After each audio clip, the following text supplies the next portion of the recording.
Hello everyone, आज हम लोग अभ्यास 1F के प्रश्नों को हल करेंगे, जिसमें पहला सवाल है निम्नांकित कथनों के सम्मुख सत्य या असत्य जो सही हो लिखिए। जिसमें 8 सवाल हैं, जिसमें पहला है ऋण 6/7 धन 6/7 परिमेय संख्या नहीं है। तो बच्चों यह गलत लिखा हुआ है, क्योंकि इन्हीं दो परिमेय संख्याओं के ऊपर भी परिमेय संख्या होता है, जिसे हम क्लोजर प्रॉपर्टी कहते हैं। तो यह जो है असत्य कथन है, ठीक है ना। दूसरा है परिमेय संख्याओं में योग का तत्समक अवयव 0 है। तो यह बच्चों सही लिखा हुआ है, ठीक है, क्योंकि किसी परिमेय संख्या में हम 0 जोड़ें या 0 में कोई परिमेय संख्या जोड़ें तो उसका योगफल सदैव वही परिमेय संख्या प्राप्त होता है, ठीक है। तीसरा है परिमेय संख्या 0 का योगात्मक प्रतिलोम नहीं होता। ये गलत लिखा है, 0 का योगात्मक प्रतिलोम 0 होता है, ठीक है ना। ये भी कथन हमारा असत्य है। चौथा है किसी ऋणात्मक परिमेय संख्या योगात्मक प्रतिलोम एक धनात्मक परिमेय संख्या होती है। तो बच्चों ये कथन सत्य है कि कोई भी ऋणात्मक परिमेय संख्या है तो उसका योगात्मक प्रतिलोम जो होता है वह धनात्मक परिमेय संख्या ही होता है। ये कथन जो है सत्य लिखा हुआ है, ठीक है ना। पांचवा है परिमेय संख्याओं में घटाने का तत्समक अवयव 0 है। तो बच्चों यह कथन गलत है, क्योंकि अगर हम परिमेय संख्या में अगर 0 घटाएंगे तो हमें वही परिमेय संख्या प्राप्त होगी, लेकिन 0 में अगर परिमेय संख्या घटाएंगे तो यह जो है नियम लागू नहीं होता है, मतलब उसके बराबर नहीं होगा। तो यह जो है असत्य है, ठीक है ना। परिमेय संख्याओं में गुणा का तत्समक अवयव 1 है। तो परिमेय संख्याओं में जो गुणा का तत्समक अवयव होता है वह 1 होता है, अर्थात 1 में हम किसी भी परिमेय संख्या का गुणा करें या किसी परिमेय संख्या में हम 1 का गुणा करें तो गुणनफल जो होगा वह सदैव परिमेय संख्या वही परिमेय संख्या होता है, ठीक है ना। तो यह जो है प्रथम सत्य है। सातवां है एक ऋणात्मक परिमेय संख्या का गुणात्मक प्रतिलोम एक ऋणात्मक परिमेय संख्या होती है। यह भी कथन हमारा सत्य है। कोई भी ऋणात्मक परिमेय संख्या का गुणात्मक प्रतिलोम अगर आप देखेंगे तो वह भी ऋणात्मक होता है। जैसे अगर यहाँ ऋण 1/2 है तो इसका गुणात्मक प्रतिलोम होगा ऋण 2/1, ठीक है ना। ये भी ऋणात्मक परिमेय संख्या है और ये भी ऋणात्मक परिमेय संख्या है। ये कथन सत्य है। 8वां है यदि परिमेय संख्या x का योगात्मक प्रतिलोम x है तो x बराबर 0। तो यह भी बच्चों कथन जो है हमारा सत्य है, ठीक है ना। दूसरा सवाल है निम्नलिखित को अपनी अभ्यास पुस्तिका पर उतारकर रिक्त स्थानों की पूर्ति कीजिए। जिसमें पहला है ऋण 5/12 प्लस खाली जगह और यहाँ बराबर है ऋण 5/12। तो आप जानते हैं कि 0 जो होता है योग का तत्समक अवयव होता है। यदि किसी परिमेय संख्या में अगर हम 0 जोड़ते हैं तो वही परिमेय संख्या प्राप्त हो जाती है। यहाँ पर हम क्या जोड़ेंगे 0, ठीक है ना।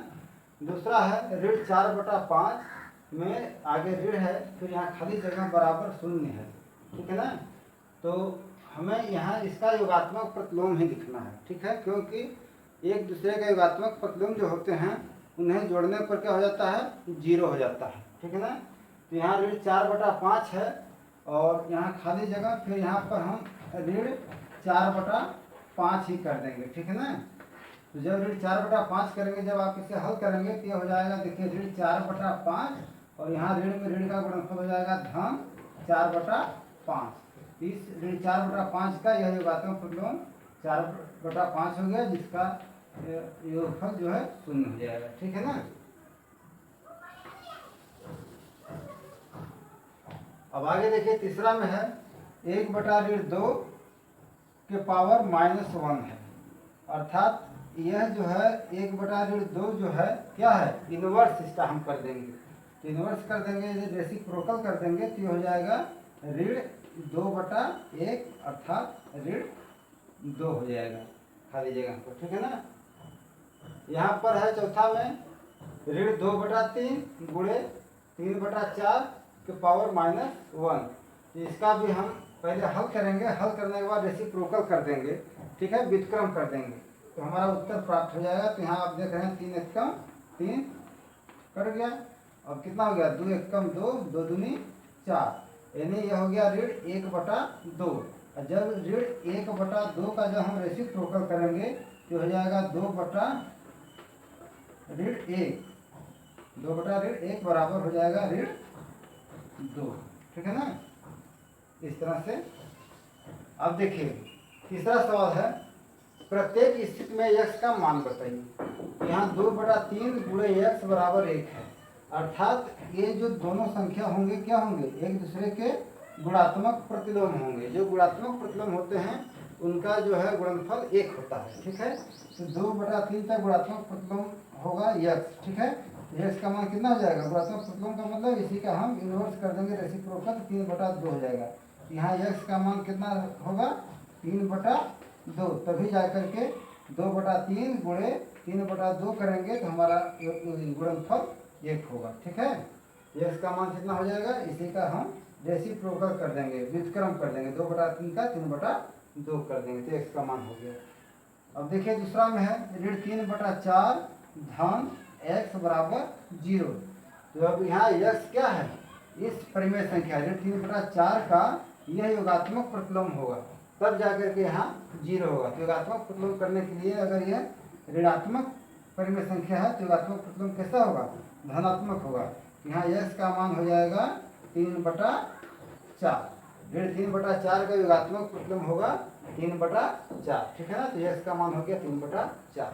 तीसरा में देखिए x गुणे ऋण 5/4 बराबर 1।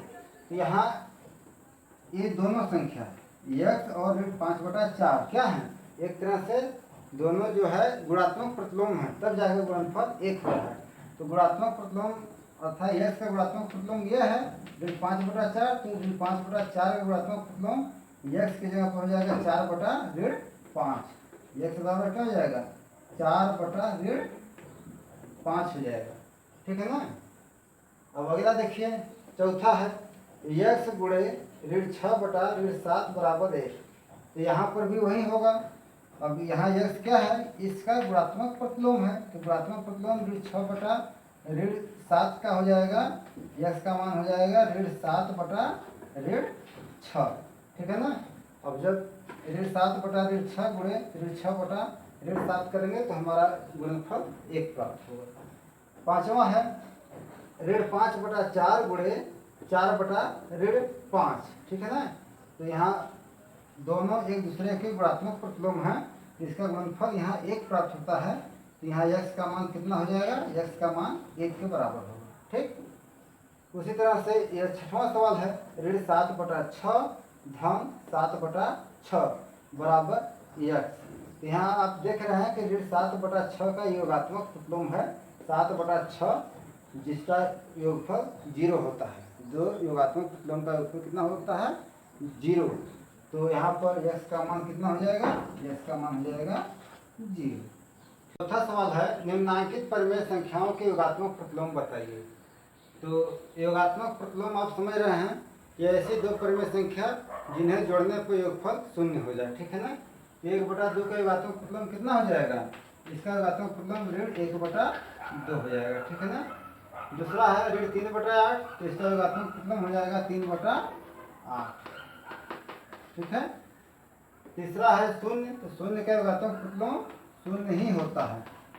ठीक है, 0 में 0 जोड़ेंगे तो फल 0 हो जाएगा। ठीक।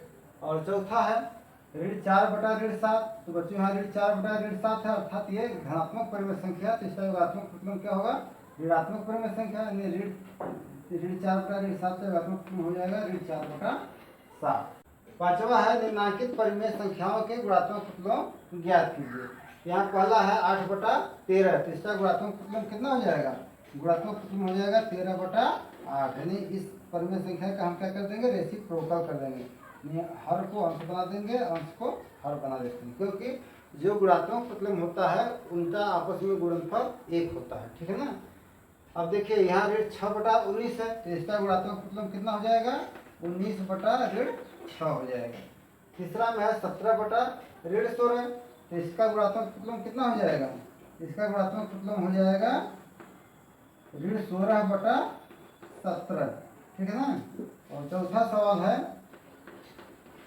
ऋण 9, तो इसका गुणात्मक प्रतिलोम कितना हो जाएगा? अब यहाँ ऋण 9 है तो इसके बटा 1 कर दीजिए। जब इसका आप व्युत्क्रम करेंगे तो 1 बटा ऋण 9 हो जाएगा। ठीक, अब अगला सवाल है पांचवा 17।